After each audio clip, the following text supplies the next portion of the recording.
رسول پاک صلی اللہ علیہ وسلم نے قیامت سے پہلے بہت سی چیزوں کی پیشن گوئیاں فرمائی ہیں۔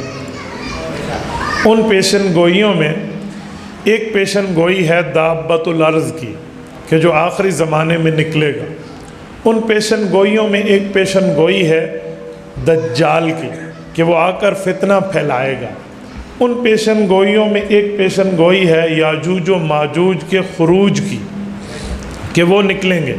اور ان پیشن گوئیوں میں ایک پیشن گوئی یہ ہے کہ سورج مشرق کے بجائے مغرب سے طلوع ہوگا اور درمیان دن یعنی 12 بجے تک آئے گا اور پھر واپس ادھر سے چلا جائے گا۔ یہ توبہ کے دروازے کے بند ہونے کی نشانی ہوگی۔ اس کے بعد 20 سال گزریں گے اور قیامت آ جائے گی۔ مسلمان دنیا سے ختم ہو چکے ہوں گے۔ جب قیامت آئے گی، سورج گرے گا، چاند گرے گا، ستارے گریں گے، پہاڑ اڑیں گے، یا دریا و سمندر ابل کے باہر آئیں گے۔ یہ کسی مومن کی آنکھ نے نہیں دیکھنا، کسی مسلمان کی آنکھ نے نہیں دیکھنا۔ قیامت آئے گی تو سارے کفار پر آئے گی۔ یہ حضور کی پیشن گوئیاں ہیں۔ اچھا، ان میں ایک پیشن گوئی امام مہدی کے حوالے سے بھی ہے۔ مسئلہ یہ ہے کہ حضرت امام مہدی کی شخصیت کو اتنا متنازع بنا دیا گیا ہے کہ عام بندہ یہ سمجھتا ہے کہ شاید ہمارے اہل سنت والجماعت میں امام مہدی کا تصور ہے یا نہیں ہے۔ لوگ نام ہی سیدھا نہیں لیتے۔ کوئی کہتا ہے مہدی، یہ مہدی لفظ نہیں ہے، مہدی لفظ ہے۔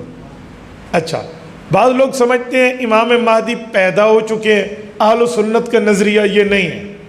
اہل سنت والجماعت کا نظریہ کیا ہے، یہ میں آپ کے سامنے تفصیلاً رکھتا ہوں، لیکن مجھے بنیاد ذرا سمجھانے دیں۔ امام مہدی کا کچھ لوگ سمجھتے ہیں خروج ہوگا۔ جی خروج نہیں ہوگا، پیدائش ہوگی۔ اچھا، جب پیدائش ہوگی تو ابھی پیدا نہیں ہے؟ جی نہیں ہے۔ ان کی کچھ علامات ہیں، نشانیاں ہیں، تعارف ہے، شناسائی ہے، پہچان ہے۔ کوئی ایسی راستے پہ جاتے ہوئے صدائے بصحرا نہیں ہے کہ ہر بندہ خود کو مہدی ہونے کی بات کر لے۔ مرزا قادیانی ملعون بے ایمان بنا، امت سے اس بندے نے لعنتیں کھائی، اور ہمارے ملک کے آئین و قانون میں اس کی کفریت موجود ہے۔ ان کے دعاوی میں ایک دعویٰ مہدی ہونے کا بھی تھا کہ مرزے نے خود کو کہا میں مہدی ہوں، اور اسی طرح کئیوں نے کہا ہے۔ ہمارے خیبر پختونخوا میں ایک شخص نے خود کو مہدی کہا اور پھر وہ پکڑا گیا، ہماری اس سے گفتگویں ہوئی، ایک پوری تفصیل ہے، وہ آج کل کراچی بھاگ گیا۔ پھر تو مہدی ہونا کوئی اتنا آسان نہیں ہے کہ ہر بندہ کہہ دے۔ اور مہدی ہونے کی سب سے بڑی نشانی یہ ہے کہ امام مہدی خود کو بطور امام کبھی پیش نہیں کریں گے۔ یہ سب سے بڑی نشانی ہے۔ انہیں پیش کیا جائے گا، بلکہ لوگ انہیں یہاں تک لائیں گے کہ آپ بیعت کریں، آپ نہیں کریں گے تو ہم اللہ کے دربار میں شکایت کریں گے۔ اللہ امت پہ اتنا مشکل وقت آیا تھا اور یہ قیادت نہیں سنبھالتے تھے۔ یہ سب سے بڑی نشانی۔ اب جتنے جھوٹے مہدویت کا دعویٰ کر رہے ہیں، ان میں یہ نشانی تو بالکل پائی نہیں جاتی، بلکہ وہ خود کو پیش کرتے ہیں کہ میں مہدی ہوں۔ یہ جھوٹے ہونے کی پہلی نشانی ہے۔ اچھا، پھر امام مہدی کا نام مہدی بھی نہیں ہے۔ ان کا نام مہدی نہیں ہے، یہ ان کا لقب ہے۔ ایک نام ہوتا ہے، ایک لقب ہوتا ہے۔ نام بندے کے ماں باپ رکھتے ہیں، لقب دنیا یا اس کو کوئی خاص آدمی دیتا ہے۔ حضور پاک علیہ السلام کی صحیح حدیث موجود ہے کہ مہدی کا نام محمد ہوگا، لقب ان کا مہدی ہوگا، لقب مہدی۔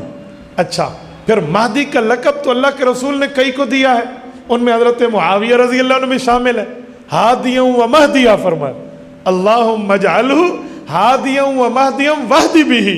اے میرے مولا، اس کو ہدایت دینے والا، ہدایت یافتہ اور اس کے ذریعے ہدایت چلانے والا اسے بنا۔ لیکن حضرت امام مہدی ہونے کا دعویٰ حضرت معاویہ نے تو نہیں کیا، جنہیں رسالت مآب کی زبان سے مہدی اور ہادی کا لقب ملا ہے۔ تو وہی مہدی کی بات اتنی آسان نہیں ہے جو لوگ دنیا میں کر